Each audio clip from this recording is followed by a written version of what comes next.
Good afternoon. I'm Greg Lassiter from 30 Frames a Second. We have a great show for you this week. A lot of things have happened this week. The passing of President 41, George Herbert Walker Bush. And today we're going to talk about Palestinians and Israeli.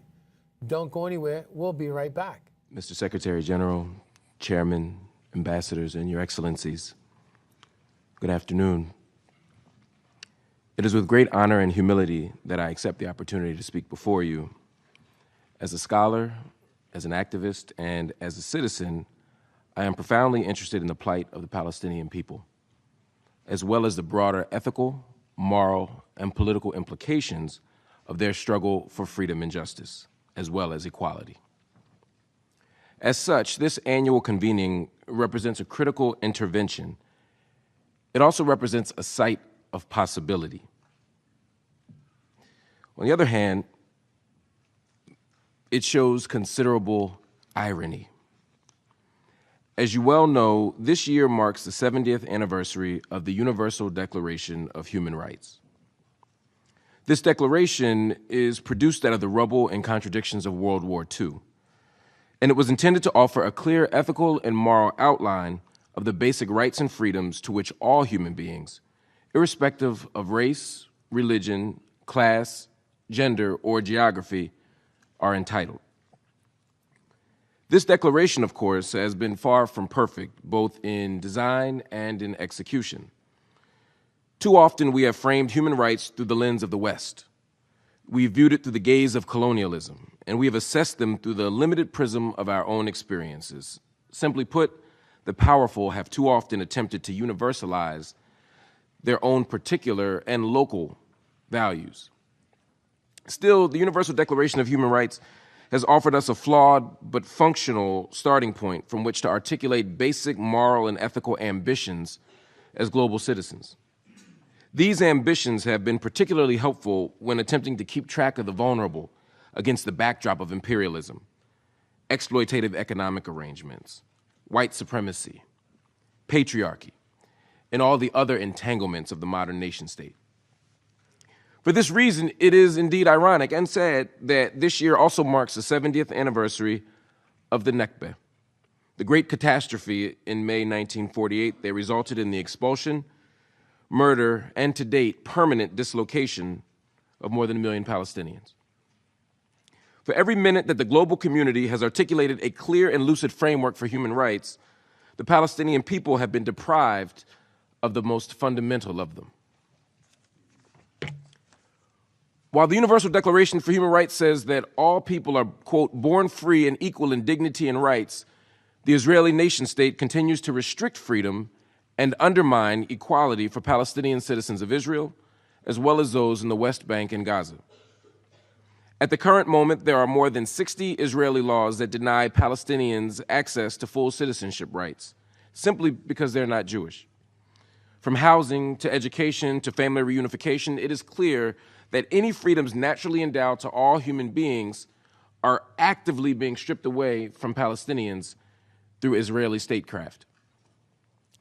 While human rights promises the right to life, liberty, and security of person, Palestinians continue to live under the threat of random violence by Israeli military and police, disproportionate violence within the West Bank and Gaza, unprompted violence in the face of peaceful protest, and misdirected violence by an Israeli state that systematically fails to distinguish between civilians and combatants.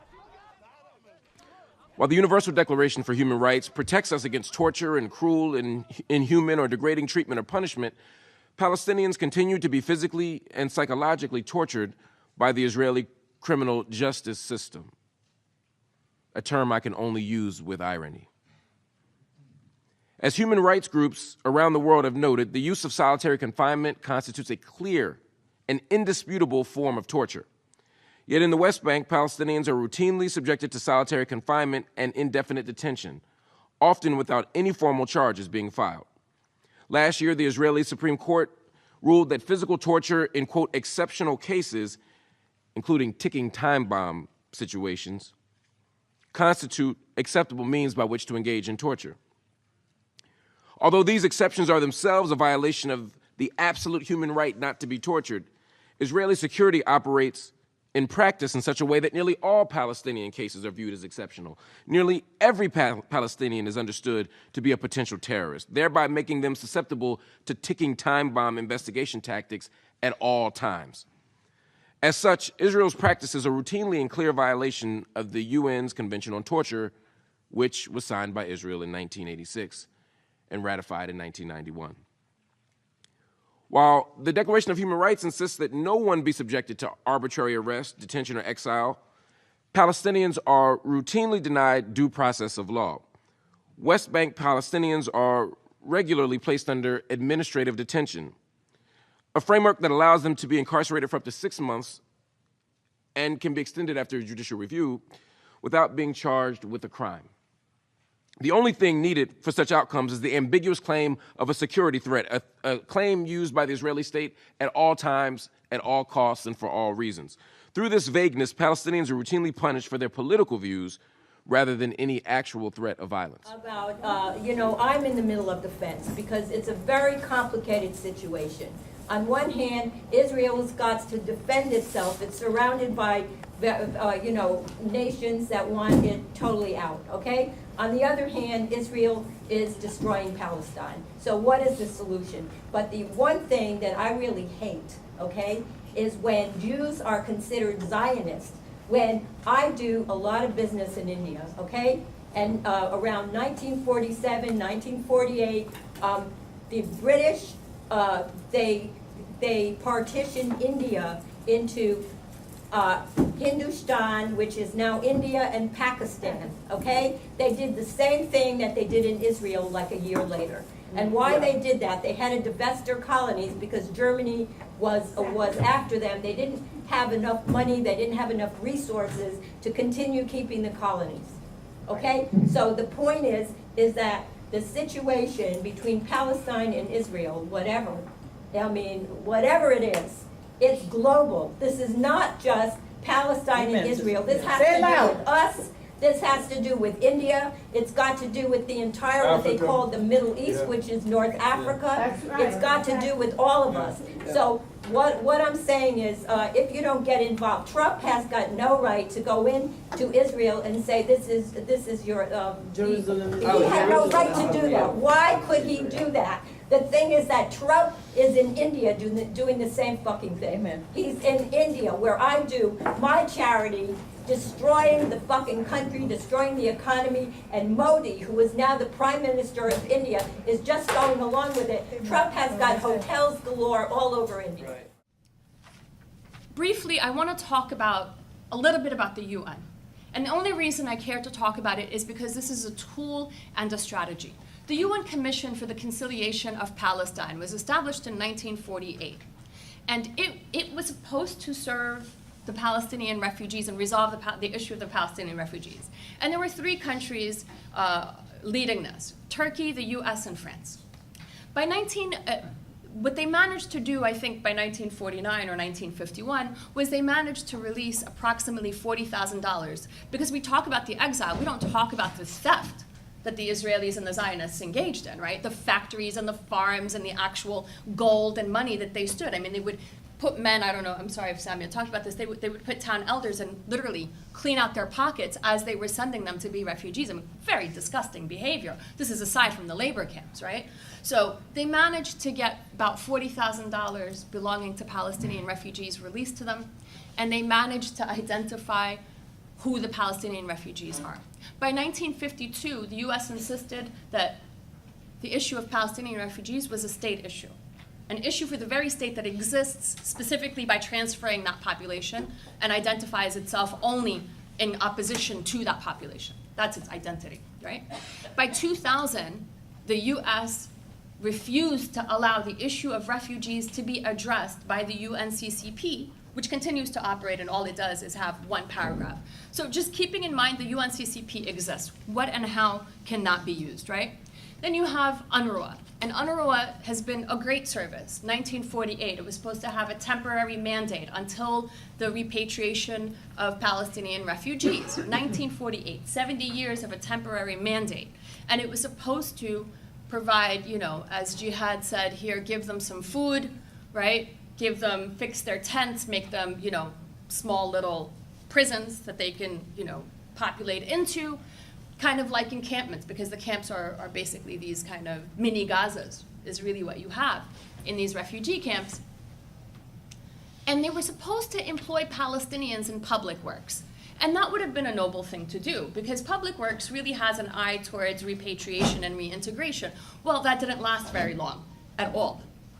They were no longer employing Palestinians to help keep them a skilled population that can more easily reintegrate into Palestine. They were made and forced into a full charity situation. And UNRWA is great, and we need UNRWA. And one of the most important things about UNRWA is a living record of Zionist and Israeli crimes. And that's how I think we should begin looking at UNRWA. I'm offering all of this so that people's, creative juices are turning, right? UNRWA should be looked at as a living record of Zionist and Israeli crimes. But UNRWA has served, unfortunately, a difficult purpose. I'm running out of time already, but I'm going to try to fly through this. UNRWA has also served to be a buffer and to protect Israel from its crimes, which is the ongoing exile and refusal to allow Palestinian refugees to enter. And it also gives US and UN kind of protection, acts as a buffer. It's a shock absorber, right? When you have a refugee crisis, the whole world feels it. Well, UNRWA has been incubating Palestinian refugees physically, politically, economically, and then separating them from the Palestinian national body, right? The other obstacle to Palestinian return that we have, we saw the UN. The UN is fully empowered to enforce, or to act with force to protect the peace. The UN is fully empowered to do that. You see the UN is rendered impotent by the US, right? Veto power, UN Security Council by the US veto power. UN actors are actively, directly tied to Israeli interests. Okay, that's another obstacle, right? So it's not self-executing. International law is not self-executing, and those who are capable of executing it are not interested in doing so, and that also now includes the Arab countries, right, or the Muslim countries in the region. Then, of course, you have Israeli violence. And then lastly, you have Oslo, right? Oslo has been a tremendous obstacle to Palestinian return, and not just because of what's happening in Ramallah, but because of what's happening globally. The NGOization of the Palestinian struggle and the Palestinian movement, even here in the United States. What we saw in Oslo was a terrible blow to the right of Palestinians to return. What Oslo did is what no other precedent and no other movement ever did. It tied the right to return, the implementation of return, to a final status agreement, which has never been done. And it is directly contradictory to the terms of Resolution 194. So when Oslo says, and when the PA says, as expressed by Resolution 194, this is intentional footnote rhetoric. It's meant to keep it at the very bottom, because Israel's position and the US position is that there is no solution that includes the refugee. This is it. That's why Trump's deal, of the New Century deal, whatever he's calling it, provides a humanitarian solution to the refugees. That's not return. That's not political resolution. So Oslo first tied it, right, to this, which meant that it's postponed. So you Palestinian refugees, 2/3 of the Palestinian population living outside of Palestine, your grievances don't exist until God knows when, right? Number one. Number two, it divided physically and politically the Palestinian refugees from the Palestinians in the West Bank, from the Palestinians globally, by posing the Palestinian Authority as the power with which it would deal. And this also then precluded and prevented Palestinians, the majority of whom, again, live outside of Palestine, from engaging in the political processes that speak in their names, the right to return specifically. The refugees, who are the ultimate owners of these rights, weren't able to engage in this. And lastly, it made the PA engaged in busy work that focused not on building a state itself, right? Not on a state, but on state building, right? Not on like the state of affairs, but on building a state, right? And it turned everything, all of these state building projects, into kind of warehouses where various aspects of Palestinian grievances were warehoused and then attended to by NGOs, and money was pumped into the West Bank, specifically into Ramallah, to do this, and money was pumped into NGOs globally to address this. So despite the fact, and how does this affect us here? Al-Awda, the Palestine Right to Return Coalition, has been in existence since 2000. I'm sorry, just here, it's disruptive. Thank you. So since 2000, Al-Awda has been saying Palestine right to return is critical for bringing peace to the region and peace in Palestine, even for the Zionists and the Israelis that live there. Let's talk about the right to return. Let's talk about refugees. And you know what? The allied organizations, the NGOs who claim to be our friends and allies with the Palestinian movement at the time were doing when we were doing it, and we still feel the impact of this. They were dedicating websites to making fun of how silly our demand for return was. These were like notable, people who are notable in the movement now were notable in the movement then, not Palestinian, of course, and allies who actually dedicated websites to making fun of and to marginalizing us for talking about the right to return. And this continued for years. Countless organizations marginalized and demonized Al-Awda specifically because our points of unity focused on the return. This most basic, simple right, which had we had a movement of allies that stood with us and said the same thing, I guarantee you, we wouldn't have had to have our people dying. Because yes, what they did gave us more progress in 40 days than we have in 40 years because of all of this obfuscation by NGOs and by money and by allies who were really, had Zionist interests or at least were depending on Zionist money. The Declaration of Human Rights insists that all humans are entitled to a, quote, fair and public hearing by an impartial tribunal. Israeli military courts, the exclusive adjudicator largely for West Bank residents, and in some cases Palestinian citizens of Israel, they have a conviction rate of more than 99%. That suggests that Palestinians are either more guilty than any other group in human history, or that the Israeli government is unwilling or incapable of offering fair and impartial trials for Palestinians.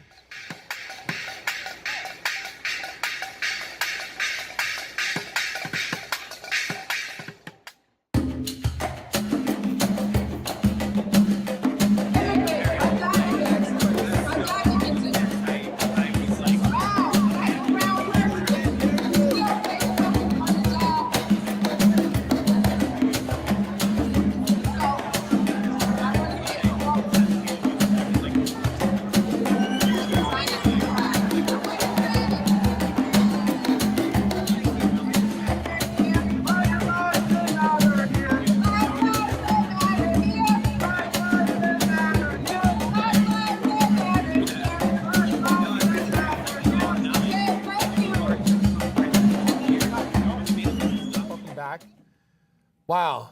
Marc Lamont Hill was a CNN reporter. That the last bit of what he said, he was terminated, as they say, for being anti-Israel. He was anti-Israel. What he said, I guess what they're saying is that he provided or said anti-Semitic rhetoric. And as you saw for your own eyes that everything Marc Hill said was not an opinion, it wasn't speculation, nor was it conjecture. It was based on facts. Here to discuss this with me is the great Nat Wood himself. Nat, welcome. My brother, how you doing? Nat, okay, there's a lot of things I want to talk about right here. Marc Hill. It was a lot. We put out a lot. Yes, we do. But we put out facts, just like Marc Hill. We put out facts. Marc Hill did not say anything anti-Semitic. No. These are based on facts. No. CNN As a matter of fact, nothing that was said by anybody, including the Jewish woman, right, was anti-Semitic. Right. All of it was historical fact, UN resolutions, and none of it said anything about eliminating a Jewish state. Right. And a lot has been done to a lot of people where it's understandable that a lot of people are very angry, but none of that was said, and nothing that Marc Lamont Hill was invited to the UN. It was a Palestinian commemoration, the anniversary of a lot of things, and he was invited to speak. Right. What's interesting is that they referenced and some of the things they wrote. The rabbi from Fox News. See, my problem with this is that, okay, I live in a neighborhood of all Jews, and you know, I'm not going to say this. I got a lot of Jewish friends. Just because we don't agree, do not chalk it up to be anti-Semitic, which a lot of people. Why is it that, like any other group of people, facts are facts. Nothing that we say in here is conjecture or lies or opinion. Right. Now, with that said, I got one word. This sums it up to one word: colonialism. It is colonialism, and there's another thing that is evident that a lot of people don't want to hear about it, and that's the fact that black people, especially black journalists, are steered towards certain subjects. Right. That's right. As much as Dr. King had to do with movements of this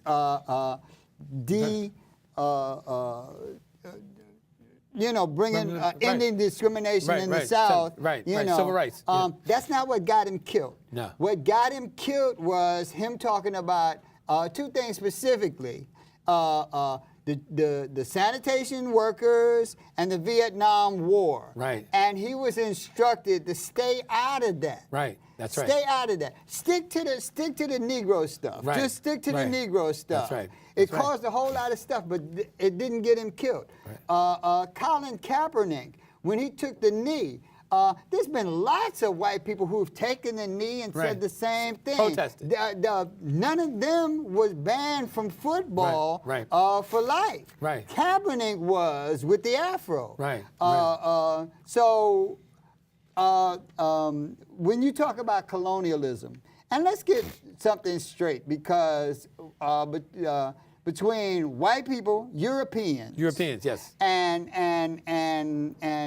Africanized people, African and Africanized people, or indigenous people, people of color, for lack of a better term, Indians. We will never agree on colonialism. Colonialism is part of European culture. Right. Everyone else is the victim of it. But my thing is this: there's nothing to agree on. It happened. It's happening. But they believe in this stuff. But colonialism is just what it is. That's what it is. How can you deny something that you're doing? They don't deny it. They don't own it. But it's part of their culture. It's a bigger part of their culture than Michelangelo's sculptures. Right. Empire is their culture, and getting in ships as marauders, going to other people's lands, especially people they think of as weak, that don't have the weaponry, that was stolen from other people in other lands and turned into weapons of mass destruction. The Caribbean, Latin America, Indian populations, and what we're talking about with the Palestinians is no different than what's been done all throughout Africa, and all throughout the Caribbean, black people today. Central America. That is correct. Black people today. That is correct. But you know what? We'll never agree on. But what I this. don't understand from the Jewish community, what Hitler did to you, tried to annihilate a race. How is that any different what the Israelis are doing to the Palestinians? It's modern day genocide. See, you're talking about two different things, and it's not just Hitler. Isabella in Spain did the same thing. Russia did the same thing. But what is that different? How is the Israeli different? How is that different? What the Israelis are doing to the Palestinians? Because They're trying to annihilate a group of people. and that's not going to happen. Right. In point of fact, had they and they've had plenty opportunity. Remember, most of the things that we're talking about are things around the end of World War II. Right. That's right. The war. There was a reference to the partitioning of India and Pakistan. Right. End of World War II. India Right. The end of World War II. When they talked about Marc Lamont Hill made reference to a couple of things. This historical fact. Right. And it's interesting that in all of the hubbub about Marc Lamont Hill, nobody has made any direct reference to any of the things that was said, which is part of historical facts. record. Facts. Right. It's just see, stuff that happened. But my thing is this. He stated, everybody could see, they could go back and look at this 100 times. It wasn't opinion. That is correct. It was fact. That is correct. But it's not the rhetoric that they want to keep out of the ears and hearts and minds of the masses of people. It is the facts, the historical records. Right. Because when people understand stuff, they can make a better opinion, an educated opinion about what comes next. Right. They talked about the right of return. Right. I was going to say that. Now, the right of return, under Resolution 194 of the UN, they had a right to return. That is correct. And Israel kept passing other laws. But yet the UN still ratified that resolution. That is correct. Now, my question to you is, now, there's a UN ratified 1948, that resolution, General Assembly Resolution 194, Right. the Universal Declaration of Human Rights. Right. Now, as the time went on, as we know, the Palestinians couldn't come back. Now, my thing is, how come the UN is not enforcing the resolution? They have the power to do that. Well, they don't. But they do. They don't. Well, why come they don't? The United States of America. Now we're talking about colonialism. And there's a lot of things that is going on, especially in terms of empire, European hegemony, especially in Africa, more so in Africa than anywhere else. Right. And all throughout Central America, Latin America, the Caribbean, all of this is the direct result of European hegemony, colonization. Right. To acknowledge, to acknowledge and allow the United States to enforce the human rights, the human rights resolution that was adopted in the UN, the return of property to the descendants of the Palestinians. To acknowledge and accept any of that means that there has to be wholesale changes all across the world. Yeah, that won't happen. That's not going to happen. But here at the same time, you look at United States, Israel has the highest aid package in the world from the United States. Right. They provide us absolutely nothing. We don't even have the use of their airspace. Well, they do. What do they provide us? They provide us with a stronghold, Now, I know what you're going to say, but we talked about this a couple of weeks ago. A couple of weeks ago, probably last week. The biggest oil-producing country in the world today is the United States of America. We're not oil dependent anymore. No. We are the top selling. We got Israel. We got Saudi Arabia. Correct. We got the whole Middle East. Correct. So, And most of the moves that are going on with, well, not most of them. There's a lot of things that have to do with resources. Right. But one of the biggest resources that the United States needs to control is oil production of other countries globally. But that is okay. That's an illusion. That is an illusion. That's an illusion. Because if you think for a minute we're trying to control Saudi Arabia's oil, all the Middle East's oil, we don't. We don't. That's an illusion because how Saudi Arabia, like. See, you know what I think it is mostly? I think it's an act of desperation. It's not an illusion, but it's an act of desperation. There's a lot of things that is going on in European reality. One of the biggest things that is going on in the reality of Europeans is the fact that they are dying out, that they're not reproducing. Right. You know, right. that the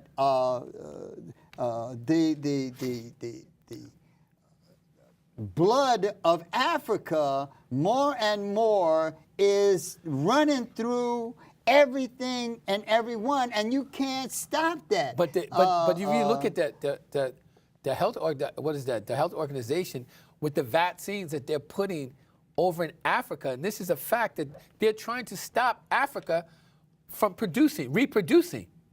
But that's not going to save them. No, it's not. That's not going to save them. They are not reproducing.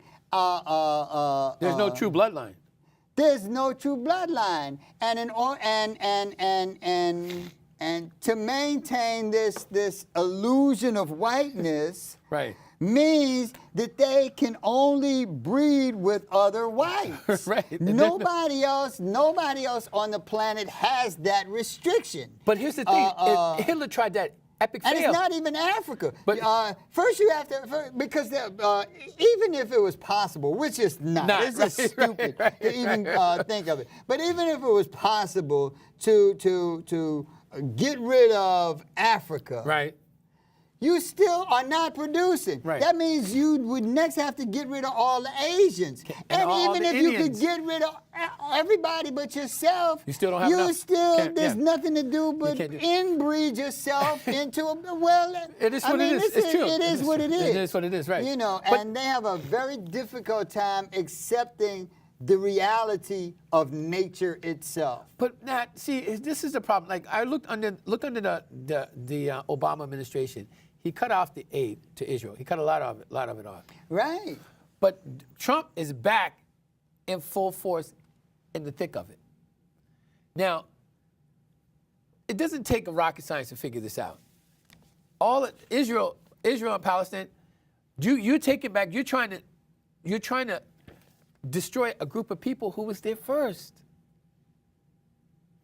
That's a fact. The right of return is a sticky wicket. First of all, the right of return is a UN resolution. Zionism is just some stuff that they decided on doing. Right. It's terrorist. But yeah, It's terrorist. Yeah. You call it what it is. It's terrorism. And the Palestinian population is down to almost nothing. Right.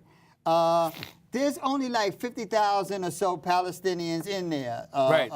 left in Palestine. Right. However, when you factor in the right of return, you're talking about 4 to 5 million Palestinians Easy. all over The world, the rest of the world Right. who have a right of return, a right to return according to a UN resolution. Right.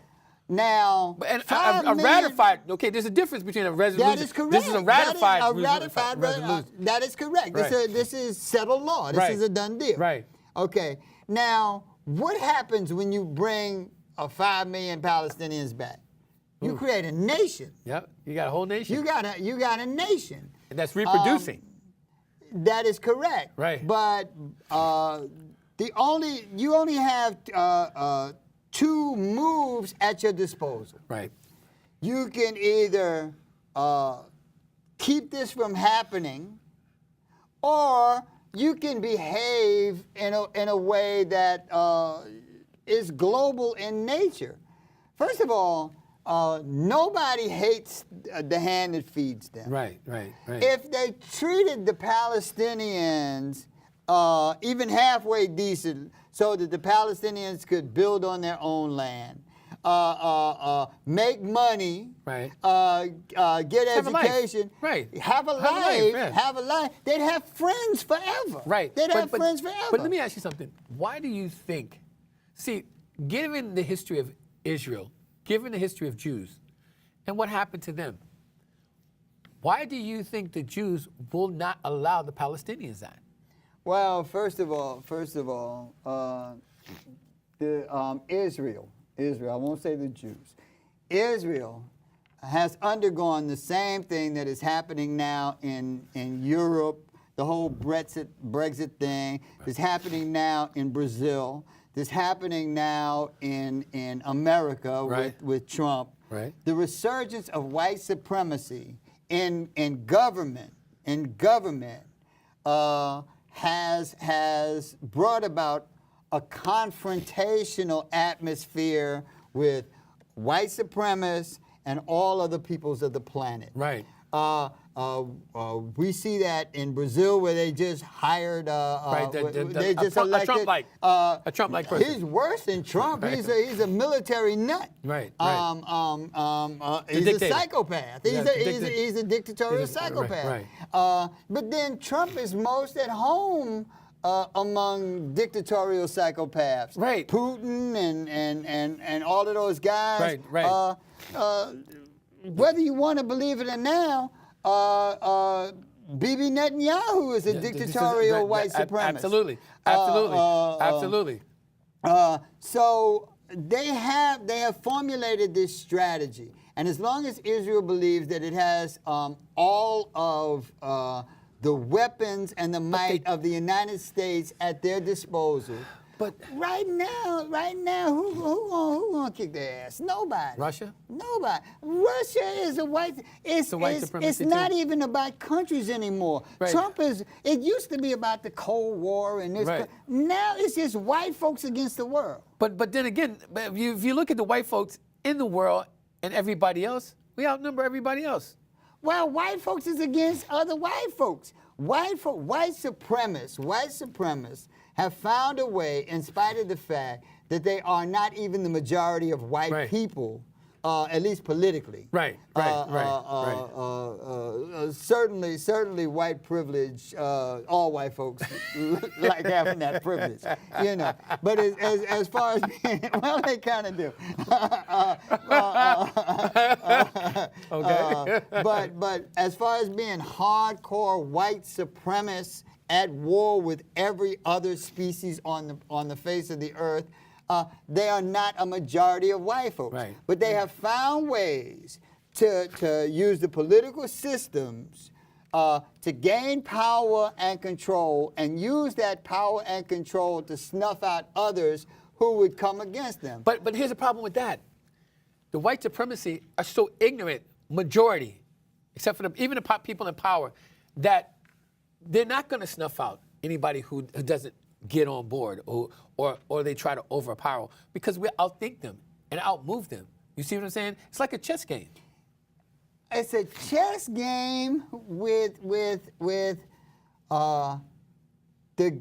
one of the chess masters being old, and he's gonna die anyway. Right. Trump is an old. Yeah, he's gonna. He'd be lucky to make it through this term. Right.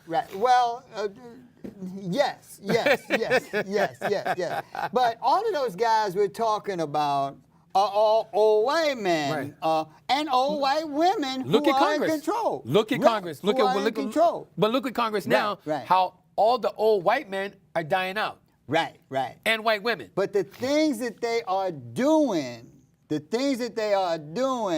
do not bode well for younger people coming into the fore. But the younger people have to change the game, without a doubt. You got just because something was done so many years doesn't make it always right.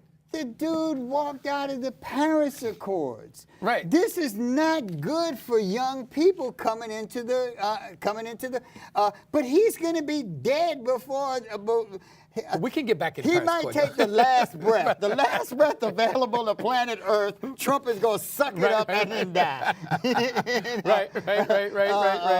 But there are people who are being born today, Right. who are children today, who's going to pay a heavy, heavy price for what is being done to the planet. Right, For right. That's exactly right. greenhouse gases. They're going to Right. pay a hell of a price. And that's what we and that price is going to go on for ever.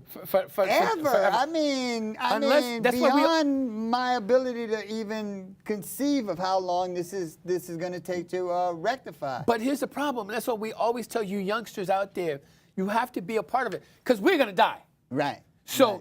we're trying to help you Right. get ahead of the game, Right. because once it happens, if you're not ahead of the game, you're gonna die. Do you know how difficult it is to convince older people? Because a lot of people my age and older. Our age. Oh, sorry, you're older than me. Well, they see things the way they have been. Right. And they believe the solutions are all what was given to us by, and I love him. I think he was a genius. By Malcolm and Right. Martin and But they gave us his Malcolm, education. That's, if you understand Malcolm, you understand that Malcolm was adaptive. right. And he would adapt to the changes of the world. That's exactly right. Not be crushed by them, because Malcolm was a strategist. Adam was a strategist. Right. Martin was a strategist. Right. All of these people adapted to the rigors of battle. But we have lost that capacity. You're absolutely right. Not only did they adapt, they had foresight. They had foresight. And they were able to change when the system changed. That's the way. That's what got Right, us. That's right, why right, we are right, here. right, You know, right, and we right, because right, we are of right, that right. age where we were adaptable. In the 60s, the world was, at least the world in the United States, Right. and many other places globally, it was black and white. Right. It wasn't just the TV that was black and white. Right, It was black and white. There was jobs available. White folks wouldn't let you have them. Right. Now, the damn robots ain't gonna let nobody have them. Right. They have a thing going on where Amazon is going in Long Island. Long City. as 25,000 jobs. 25,000 jobs. But it's not the jobs. No. As long as you focus on the jobs, Right. you've missed the point. The whole entire point. Right. Look over here. Right. Look over here. Right. I'm gonna give you a job. Right, This is right, what I got right, over right, here. right. Jobs don't last forever. Nope.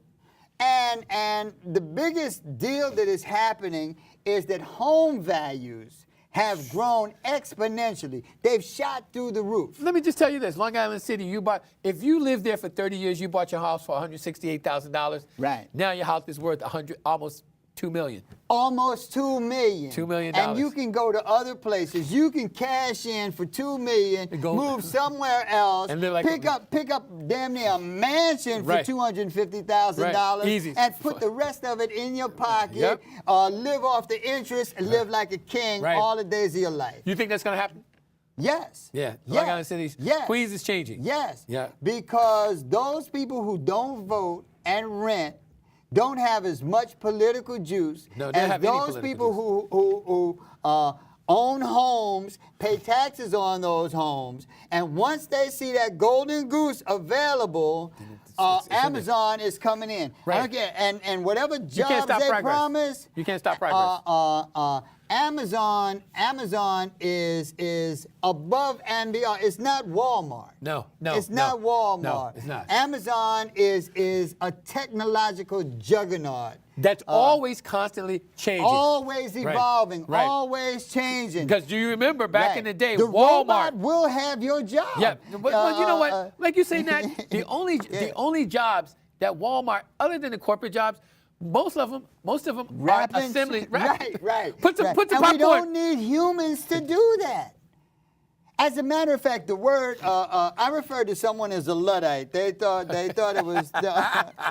They didn't know exactly what I was saying. They thought it was a compliment.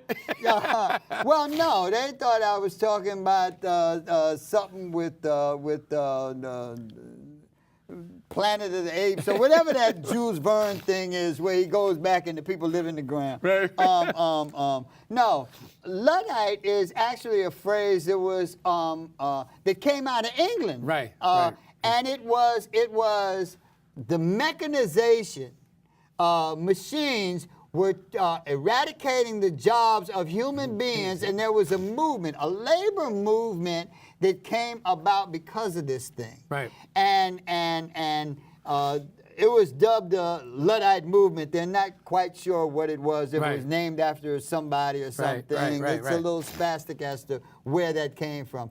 But basically, it's those people who are against technological advancement, because they see technology as encroaching upon their livelihoods and their lifestyles. Well, you look at what's happening in GM. Okay. That is correct. But people don't understand something though. They all voted for Donald Trump. Right. And Donald Trump is the trailer trash of Wall Street. Right. They don't. You notice Wall Street has been quiet with Donald Trump because he deregulated them. All right. So Donald Trump. So what did GM do? Obama wouldn't bail them out.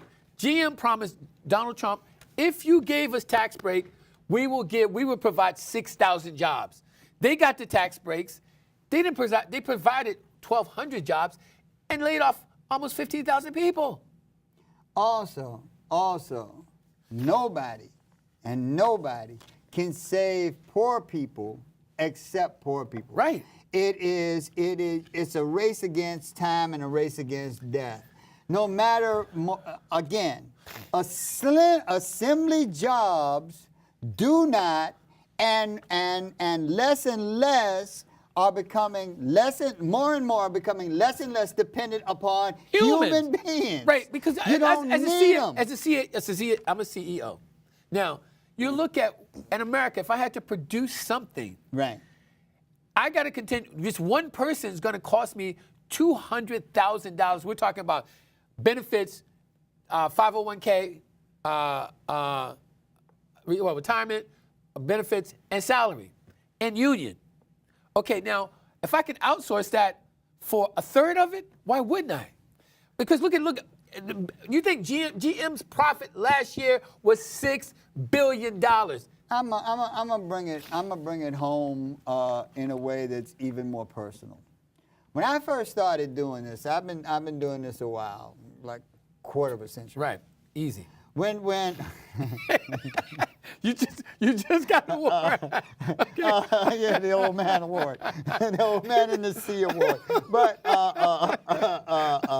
when I was doing this, and I came in about the same time that New York One was being born. Right, that's right.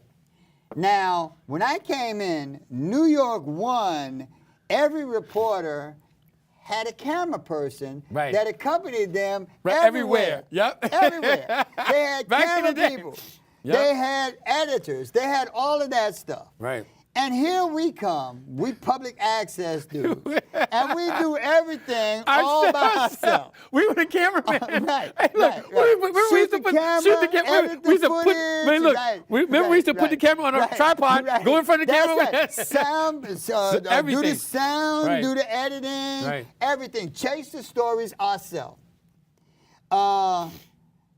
We didn't become the next set of cameramen. Nope. The people who covered the stories became their own camera people. And those people who worked as camera people in television media, especially, was gone. Yep, gone. They were gone. Because they were not necessary. Because they weren't progressing. You look at the people now. You look at our friend Cheryl Wills. Right. Cheryl Wills kept up with the times. She came in at New York One when we did. Right. Now look at her. She doesn't have a cameraman. She's sitting behind the desk doing her own thing. And that's Cheryl Wills not just kept up with the times, she kept up with the heart and soul of the community. Very much so. Shout out to Cheryl. Cheryl, we love you. Yeah, shout out to Cheryl. As a result, she became popular within the community itself. People are eager to see her face. She goes everywhere. True journalism. She turns nobody True journalism. down, big or small. True journalism. She's in all the schools. Yep. It's true journalism. It's true journalism. I will say this about Cheryl Wills: they don't make her like they make reporters anymore. No. If you watch no. Cheryl Wills on Sundays or the nights that she's on every night at 10. Right. If you watch her, Right. Cheryl Wills. Right. It's like us, or we're like her. We're like a much alike. Right. We form no opinion. Right. We state facts. And she stayed humble and never portrayed herself as something above the people. Right. So she's welcome in every set. Right. Those people have endured because those people have a market and people are eager to see them. That's right. Those people who put themselves as something special are not so special, Right. and they don't have a real fan Right. base. That's right. You know, they are not like loved. Right, When they ask, is it better to be loved or feared? Fear doesn't last. But you know Fear what? is just patient. It waits for you to get old. That's it waits for you to get weak. Then you're gone. Then and you're then done. it's gonna do Then it's gonna do you. Love Yep. is forever. You Yep. have to do something against love to turn it That's against right. you. That's right. Fear is just waiting for its time. But you know, real quick, I was thinking about the Palestinians and the Israelis. Right? Yeah. I think it boils down to one thing. It's the same thing: ethnic cleansing. Well, that's what it is.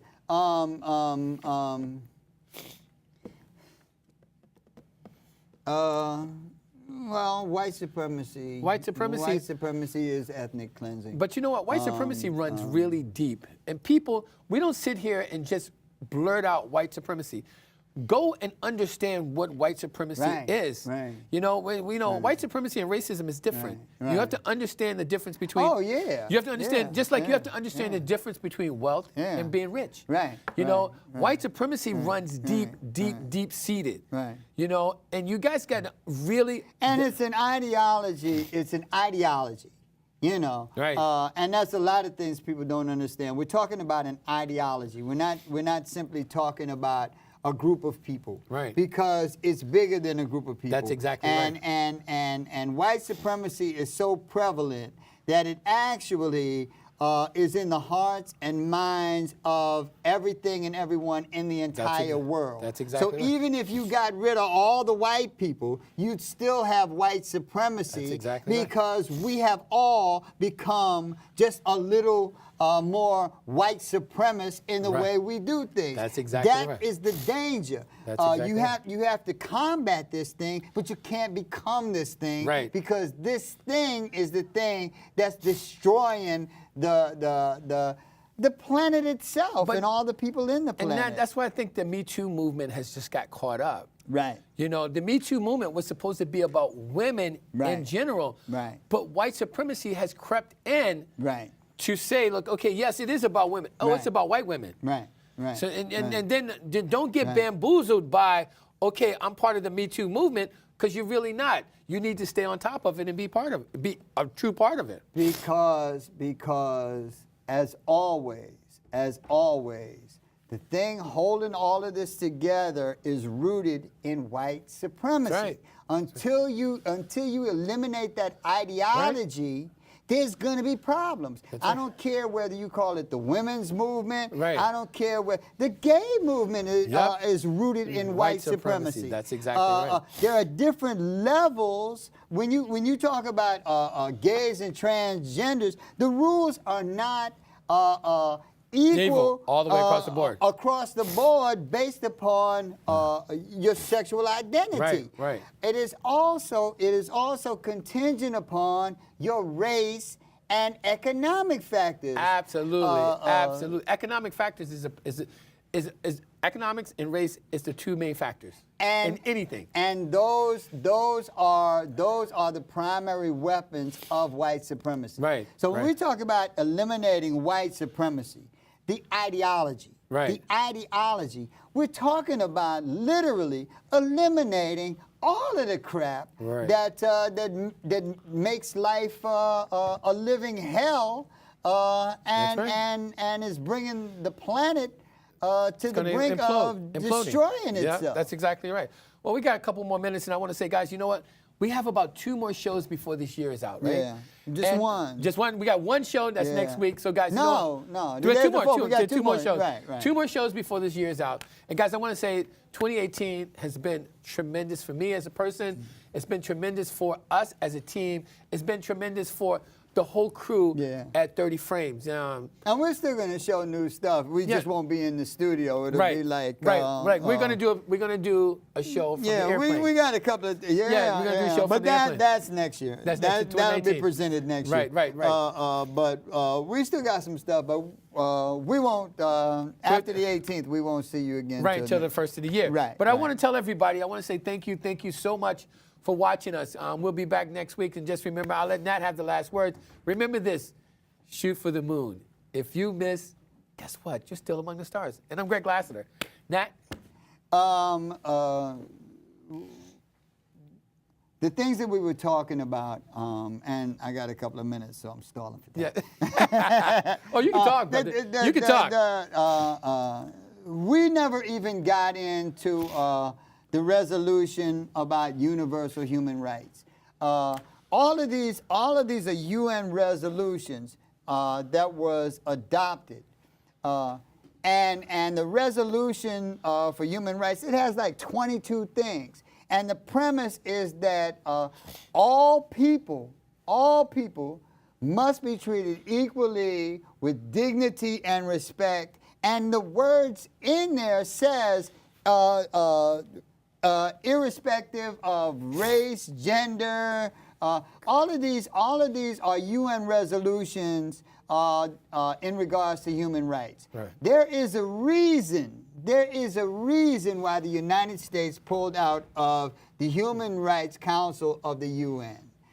Because the Human Rights Council of the UN was talking specifically about sanctions imposed that prevented countries like Venezuela, Cuba, Iran, the sanctions against them, which is totally illegal, prevented them from getting food and medicine, which, according to UN resolutions, you can't do. You can't put a sanction in that inhibits another country from being able to get food and medicine for its population. Yeah. All of this is to reinforce white supremacy, the ideology.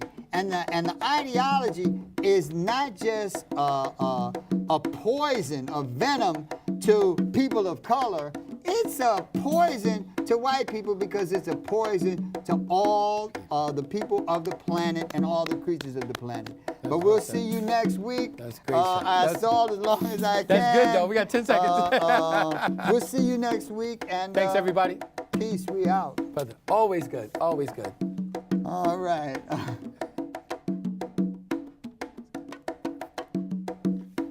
In the aftermath of the Holocaust and the Second World War, the world came together and adopted a convention to prevent genocide and punish those who commit this heinous crime.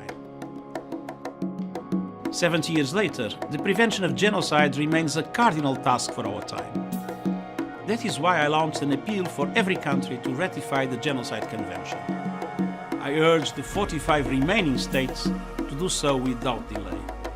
And I call on all states to translate the Convention's words into action, to prevent massive human suffering and to advance accountability. At a time of rising anti-Semitism, anti-Muslim bigotry, and other forms of hatred, racism and xenophobia, let us reaffirm our commitment to upholding the equality and dignity of all.